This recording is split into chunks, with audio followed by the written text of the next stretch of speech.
अयोध्येतील राम मंदिरातील देणगी चोरी आणि आर्थिक गैरव्यवहाराच्या आरोपावरून महाराष्ट्रातील राजकारण सध्या तापलेलं आहे आणि उद्धव ठाकरे यांनी नागपुरामध्ये रामरक्षा आंदोलन करून रामरक्षेवरून आरोप प्रत्यारोप होत असताना आता काँग्रेसकडून रामाच्या नावावर यात्रा काढली जात आहे।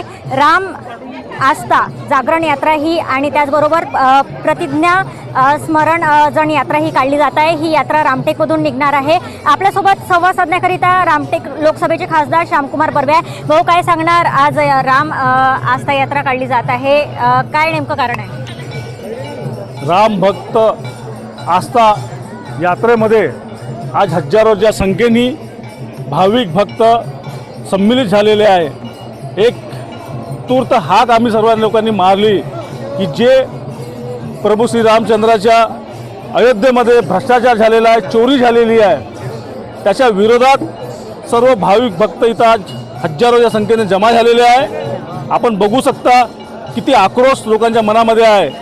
ज्या सरकारने प्रभू श्री रामचंद्राच्या नावावर ह्या देशाच्या सर्व भक्तांना मतदान मागितलं, शिलान्यास केलं, त्याचा श्रेय स्वतः घेतलं, कमिटी बनवली, तिथं ट्रस्ट तयार केलं, केंद्र सरकारनं त्याचा श्रेय घेतला।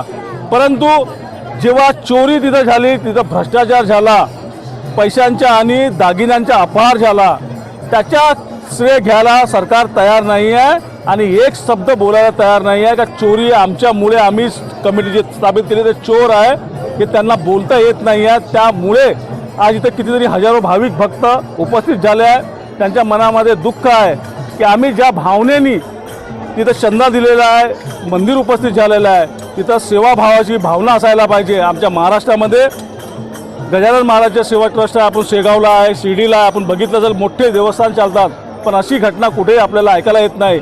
परंतु जिथं RSSच्या इन्व्हॉल्वमेंट आहे, भारतीय जनता पार्टीचा इन्व्हॉल्वमेंट आहे, तिथं सर्व ठिकाणी असं चोऱ्या होत आहे। हे किती योग्य आहे हेच प्रश्न विचारण्याकरता इथं हजारो लोक जमा झालेले आहे। कुठेतरी सत्तेधारी म्हणत आहे की राजकारण करण्याचा दृष्टिकोन आहे। आम्ही सर्व पक्षीय इथं आहो। आम्ही कुठेही कोणत्याही वेळेस प्रभू श्री रामचंद्राच्या नावावर मतदान मागितलं नाही। ह्या देशाला माहीत आहे की प्रभू रामचंद्राच्या नावावर मतदान मागण्याचं काम हा पाप कोणी केलेला आहे आणि ते केल्यानंतर तिथं ट्रस्ट बनवल्यानंतर, मंदिर बनवल्यानंतर आज चंदा चोरी करणं उघडकीस जे करण्यात आलेलं आहे त्यांच्याच पक्षातले RSSचेच लोकांनी उघडकीस केलेलं आहे।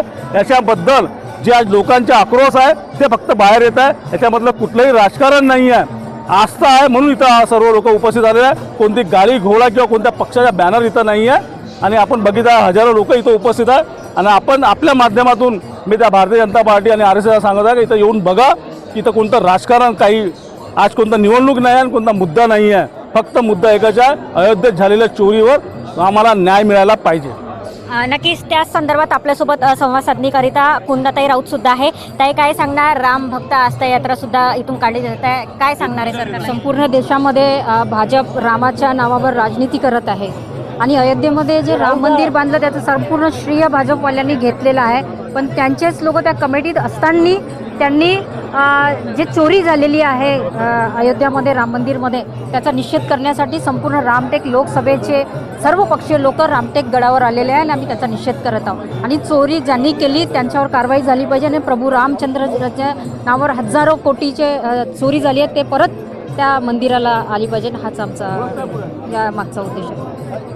नक्कीच राम भक्त आस्था ही यात्रा काँग्रेसकडून रामटेकवरून काढली जात आहे आणि या म्हणजे आरोपीला अटक करावी या संदर्भात ही यात्रा काढली जात आहे। देशोन्नतीकरता मी स्नेहा भोगे, नागपूर।